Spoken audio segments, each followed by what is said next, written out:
Bonjour à tous et bienvenue, on est au Challenger Series, on est mardi soir, on vient d'avoir eu lieu la première demi-finale des Challenger Series entre Huma et Team Inspire. On est avec Rudy qui viennent de gagner le BO3. So hi, I'm with Rudy, one of the most famous jungler in solo queue, I think. You just beat Inspire against all the odds, 3-2. What do you think matters in these results?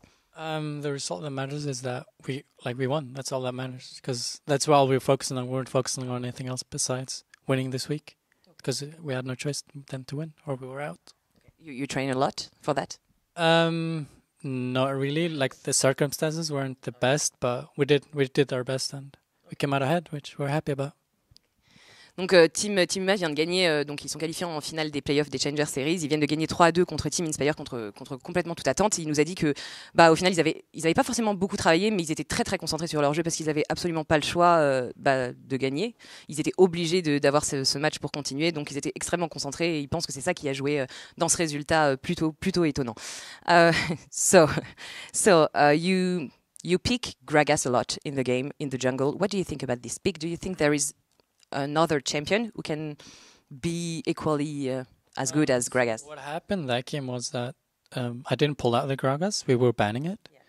And then we didn't ban it for one game and they insta-picked it. We expected them to insta-lock it. And then they played it really badly. And then next game we didn't ban it. And so I knew I was a bit of Gragas. And then Maxlor is his name. Yeah. Yep. And he got outplayed, I guess. I don't know. Donc on lui a dit que Gragas était un pick quand même assez constant de cette méta jungle en ce moment. On lui a demandé pourquoi est-ce qu'il n'avait pas focus au final. Il m'a dit qu'au début il le bannait, puis ensuite il l'avait vu le prendre et au final ils avaient fait une performance, je reprends ces mots, plutôt naze.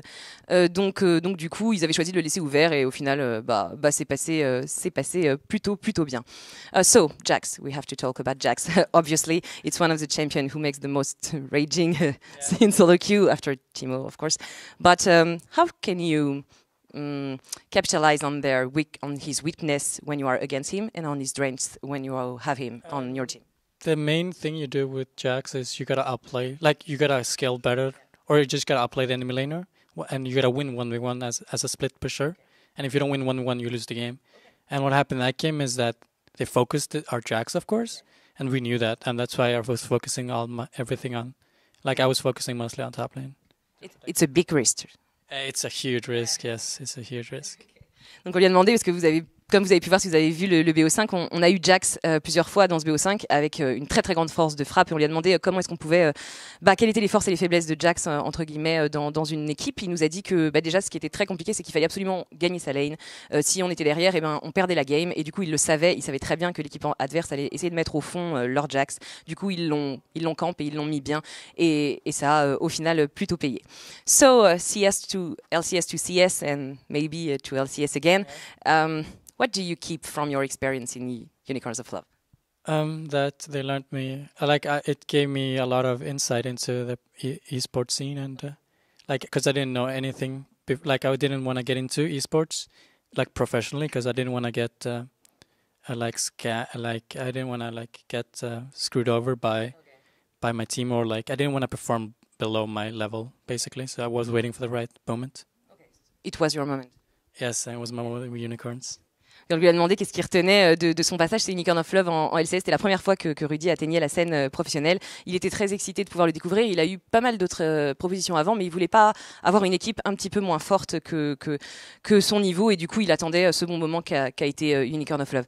So, didn't you have the impression you missed something? Because Unicorns of Love told us in their official communicate that you didn't go along with your teammates. Was it right? We had different personalities. I'm a really social guy. I'm a really happy guy. I laugh a lot.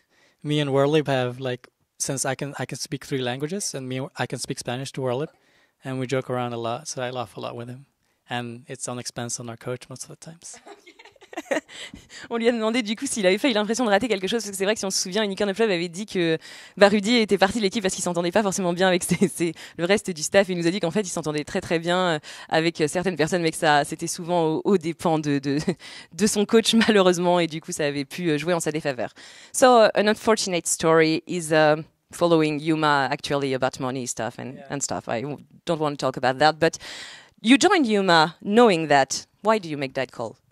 Because I had since I could talk to the Unicorns Lab manager and get me a lot of advice, which I'm really grateful for. And he's French too, so shout out to him. He might see this. I love your money. And so he made sure that I didn't get screwed over in any way. So I just want to be safe. Ok, donc on lui a demandé, parce que si vous avez un petit peu suivi la scène e-sport en ce moment, Huma est suivi par des histoires un petit peu douteuses au niveau des paiements des joueurs, etc. Et on lui a demandé pourquoi est-ce qu'en connaissant tout ça, il avait quand même accepté de rejoindre cette équipe. Et il nous a dit qu'en fait, il avait été conseillé par le manager des UOL, qu'il adore et qui est français aussi, et à qui il fait un coucou, et qui lui a dit qu'il ne se ferait pas avoir avec cette équipe et qu'il pouvait faire confiance malgré toutes les histoires qu'on pouvait entendre. So, rumors said, obviously, that you are going to part ways with Huma in next split, but you don't know already, maybe. I don't want to talk about that either. I just want to know if you are going to make some change in the roster, maybe before the up and down. There's no changes in the roster, I think, right now. Nothing at all. Donc, suite à ça, les rumeurs sont apparues comme quoi l'équipe allait partir de structure. Donc, évidemment, ils ne peuvent pas encore savoir. Ça ne sert à rien de leur poser la question. De toute façon, ils ne pourront pas y répondre encore. Par contre, ils nous ont assuré qu'il n'y aurait pas de changement de line-up avant les up and down. Et du coup, si cette équipe se qualifiait en LCS, ce serait avec cette composition actuelle. Speaking about the next step, you're facing either Millennium or Copenhagen Wolf next week. Yeah. Which team scare you the most? Which team do I scared of the most? We're expecting Millennium to win that game, okay. So that's all. That's all we're expecting them to win. So we'll face them in the final. That's what we're expecting. Ok, donc on lui a demandé. Ils vont face du coup Millennium ou Copenhagen Wolf, de façon qui gagne la demi-finale de demain. On lui a demandé qui lui faisait la plus peur. Il a un petit peu dodge la question. Il a dit en gros qu'ils s'attendaient à ce que Millennium gagne demain. Donc du coup ils allaient affronter Millennium. With this new format of Challenger scene, 2 Challenger team face 3 LCS team. Do you think Challenger's team have a chance to qualify for LCS? Yes, you have a huge chance. Like if you have the right roster and the right atmosphere, you can, if you have the right players, you can make anything happen. Like currently, the bottom 2 LCS teams don't look that hot, but we'll find out how it goes. Don't you think the experience could matter most? Yes, that matters a lot. But if you have a good coaching staff, they will minimize that by a lot. Then they will teach you the ways to look like a veteran, I guess. But it's really good. Donc on lui a demandé avec le nouveau format des LCS et des Challenger Series si le fait que les deux équipes, les meilleures des Challenger Series, affrontent les 3 plus basses des LCS, ça donnait pas un petit peu moins de chance aux Challenger Series aux équipes Challenger Series de se qualifier. Il nous a dit que non, pas du tout. Si on avait un bon roster et une bonne humeur d'équipe, on va dire, il n'y avait aucune raison. Et on lui a du coup demandé si l'expérience comptait pas un petit peu plus que ça. Finalement, il nous a dit qu'avec un bon staff derrière, un bon coach et des bons analystes, on arrivait à descendre un petit peu les lacunes dues à l'expérience et du coup faire passer un petit peu les nouveaux joueurs comme des vétérans.